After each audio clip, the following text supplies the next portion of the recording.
Hi, welcome back to my channel. My name is Jody and I make videos about camping, hiking, building my tiny cabin, and today I'm talking about the Boundary Waters. I have a very special place in my heart for the Boundary Waters and I've been going there for the last 15 years of my life. I want everybody that goes to have a great experience. Of course, we all learn along the way and make little mishaps. I actually recently made a video about 12 mistakes I've made in the Boundary Waters, but today I want to talk about tips that can help you in your trip.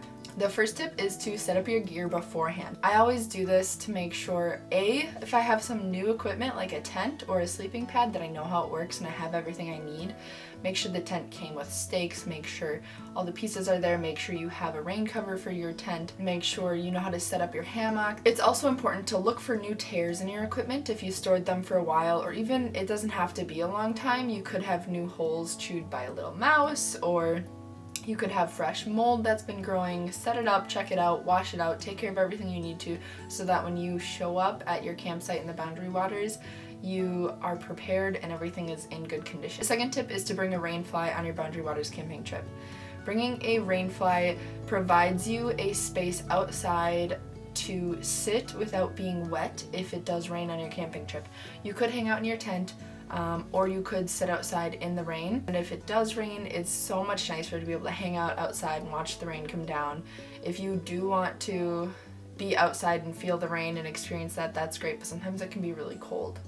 Rain flies are also great because they block the sun when it's super hot, for those of us who are very sensitive to the sun, and they can also be used as a wind shield if it's super windy. My third tip is to be aware of the water that you are stepping into. When you are getting out of your canoe and stepping onto the ground, usually you're not on dry land, you step into the ground like in the water, and typically the water makes it look like it's shallower than what it is. So you step out of your canoe when you land at your campsite or land at a portage and the water's much deeper than anticipated.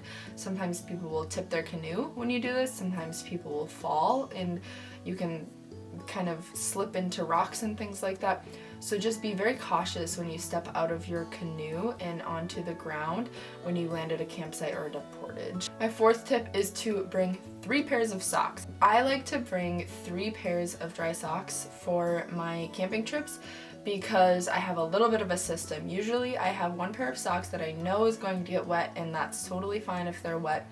I usually wear those when I'm paddling and portaging.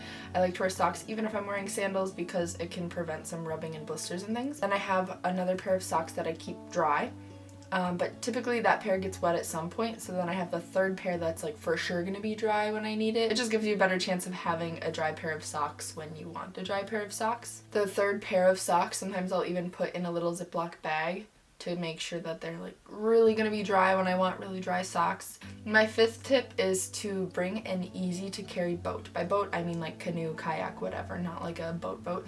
But something that's easy to carry is so much better on portages. It's so much easier if it's something light and easy to carry. Really heavy canoes are not ideal. If you rent a canoe from an outfitter, or if you just have a canoe that's meant for portaging or you've set it up for portaging, it's going to have a piece that goes across it that sits on your neck and you can put pads on it so it's more comfortable. Think about the logistics of your boat, how you're going to maneuver it, how you're going to move it across portages, and how sturdy it's going to be getting in and out of it. Is it a really tippy boat? And if you're a newcomer, a tippy boat might not be that great of an idea. There's just a lot to think about there.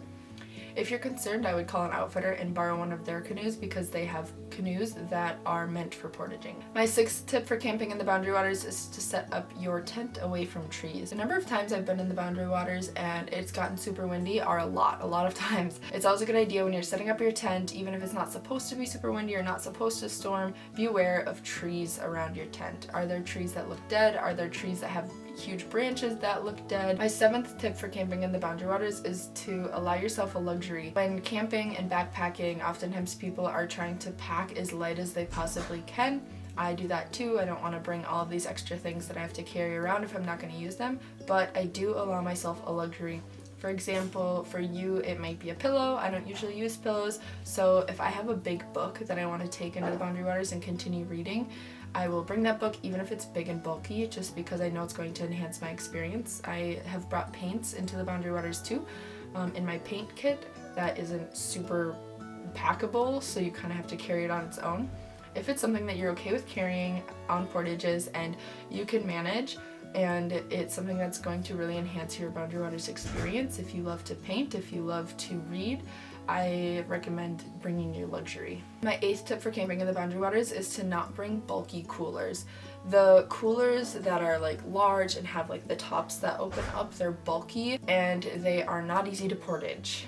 If you've ever tried carrying one of those big coolers a long distance, it's not easy. Even if you could portage it just fine, or if you're not going to be portaging, trying to hang a cooler like that from a tree is difficult as well. I would instead recommend getting soft-sided coolers that you can put in your food pack, or get an entire food pack backpack that's like a soft-sided cooler that you can portage on your back, or just bring things that don't need to be refrigerated or things that are frozen that you can eat the first night and aren't going to spend time at the wrong temperature. My 9th tip is to wear your life jacket. I feel like a broken record when I say this, but life jackets save lives and drowning is often avoidable, and that's all I'm gonna say.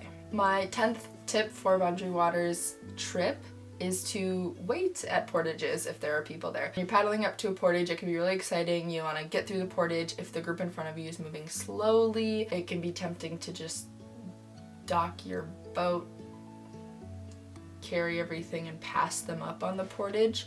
I recommend not doing that. You're not supposed to do that. We're not supposed to gather in groups of more than 9 people in the Boundary Waters, and that is because it greatly reduces the impact we're having on the land if we're in small groups at a time rather than large groups and expanding the ground that we're impacting. Also, a lot of us go to the Boundary Waters to experience solitude. That's easier to do when we give each other space and time and spread out. As much as I sometimes feel like I'm in a rush at the Boundary Waters to find a campsite and I want to get to the good campsite or get as far as I can, it also feels good to pause.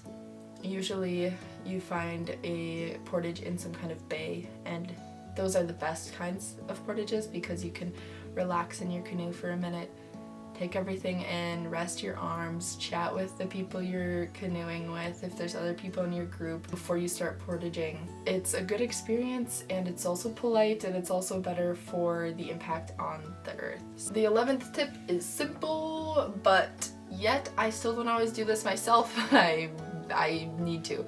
Bring a mosquito head net. They're cheap, they're light, they're easy to carry. Shove it in a pocket. You'll know that it's there when you need it, and you'll forget about it if you don't need it. Bug nets over your head are life-changing when you're canoeing.